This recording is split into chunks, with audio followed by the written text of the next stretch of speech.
안녕하세요. 이번 영상에서는 미싱을 시작하는 분들께 제가 발견한 팁을 알려드리기 위해 영상을 준비했습니다. 미싱을 처음 접할 때 많이 하는 잘못된 행동 중 하나가 바로 박음질을 할 때 원단을 밀어내는 행동인데요. 미싱을 잘 보시면 아랫부분에 톱니가 있어요. 이 부분이 원단을 잡아당겨서 앞으로 끌어내는 성질을 합니다.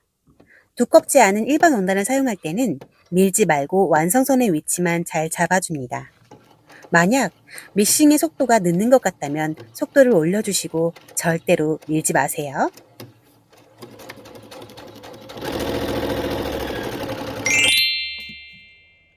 작품을 한번 만들려면 여러 번의 작업 과정이 필요합니다. 그 수많은 과정 중에 줄일 수 있는 과정이 하나 있어요. 그건 바로 시접선과 완성선을 그리지 않는 법입니다. 베테랑의 능력자라면 많은 사람들이 하는 간주 점프와 같은 부분인데요. 여기서 두 가지의 능력이 필요합니다. 첫째는 패턴을 두고 가위로 1cm의 시접을 맞춰 잘라내는 능력입니다.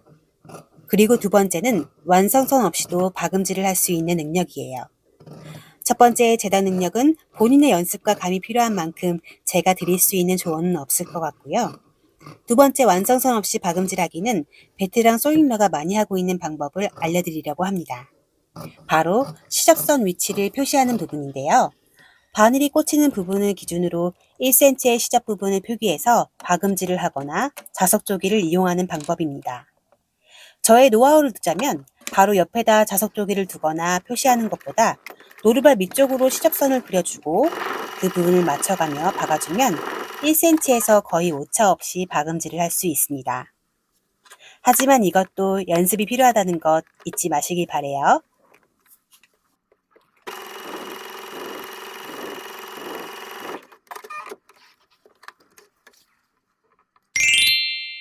미싱을 처음 접하다 보면 실이 자꾸 엉키는 부분이 있어요. 일단 가벼운 문제로는 밑실 엉킴의 거의 90%는 윗실에서 비롯됩니다. 아마 윗실이 제 위치에 있지 않거나 엉뚱한 곳에 걸려 있거나 아니면 장력이 너무 세거나 헐겁거나 하는 부분입니다. 밑실이 엉킬 때는 먼저 윗실을 다시 끼우셔야 합니다. 초보 때는 윗실을 조작하는 것 자체가 부담스럽다는 거 알지만 무조건 윗실을 모두 빼서 처음부터 다시 끼워야 합니다. 그리고 밑실을 한번 뺐다가 다시 끼우는 것도 덤으로 알려드릴게요. 생각보다 간단하게 밑실 엉킴을 해결하실 수 있습니다.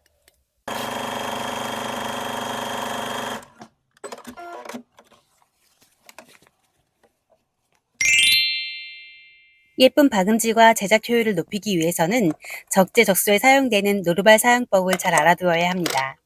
이 노루발 사용법은 종류가 워낙 많기 때문에 이번 영상에서는 다루지 않고요.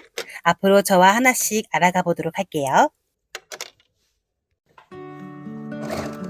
이번 영상에서는 간단하게 미싱 초보들을 위한 팁을 알려드렸는데요. 빠르게 미싱을 돌리고 싶은 마음은 충분히 알지만 처음부터 잘못된 습관을 들이면 나중에 고치기가 어려워요. 차근히 감을 익히다 보면 어느샌가 페달의 속도가 빨라져 있는 나를 발견하실 수 있습니다.